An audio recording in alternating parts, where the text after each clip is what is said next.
জঙ্গলের ভিতরে তরমুজ, এটা মনে হয় পানিতে ভাইসে আসছে। হ্যালো এভরিওয়ান, আজকে আমরা চলে আসছি কুকরিমুকরি জঙ্গলের ভিতরে। তো এটা হচ্ছে ভোলা দ্বীপের ভিতরে একটা পর্যটক কেন্দ্র। তো এখানে আমরা আজকে ঘুরতে যাব জঙ্গলের ভিতরে। So let's go.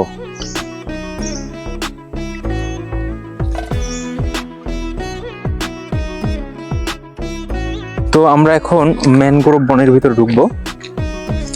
দেখুন এখানে অনেক প্রজাতির পশু পাখি রয়েছে, অনেক হরিণ রয়েছে। এখানে নাকি ৫-৭ হাজারের মতো হরিণ রয়েছে, তার চেয়ে তো অনেক বেশি। তো এগুলো ভিতরে গেলে দেখা যায়। তো আমি এখন বর্তমানে আছি ম্যানগ্রোভ বনের ভিতরে। ও নো,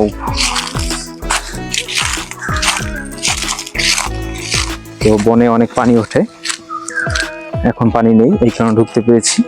কিন্তু এক সময় এখানে পানি থাকে, এই গাছের এই পর্যন্ত পানি থাকে। তখন হরিণগুলো সব রাস্তায় চলে আসে, ভিতরে থাকতে পারে না পানির কারণে। তো রাস্তায় আসলে তখন হরিণ মোটামুটি সকাল টাইমে বেশি দেখা যায়। অনেক ধরনের পাপি শিয়াল রয়েছে এখানে। এখানে অনেকে কাঁকড়াও ধরে থাকে, অনেক ধরনের ওই যে ছিদ্র আছে মাটির, ছিদ্রর ভিতরে কাঁকড়া থাকে। তো ওগুলো ধরে থাকে। যে এখানে দেখা যাচ্ছে একটি ছিদ্র, এখানে এটার ভিতরে কাঁকড়া আছে।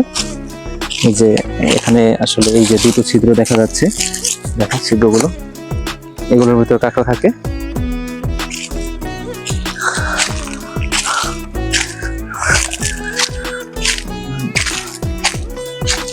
এই জঙ্গলের ভিতরে হাঁটা খুবই কষ্টদায়ক, কারণ দেখতে পাচ্ছেন এগুলো। ও, জঙ্গলের ভিতরে তরমুজ, এটা মনে হয় পানিতে ভাইসে আসছে। তরমুজটা কিন্তু অনেক সুন্দর, খাওয়া যায় না?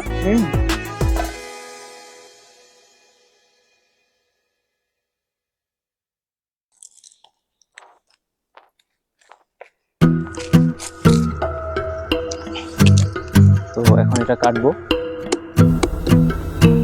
দেখা যাক। আসলে একটু হালকা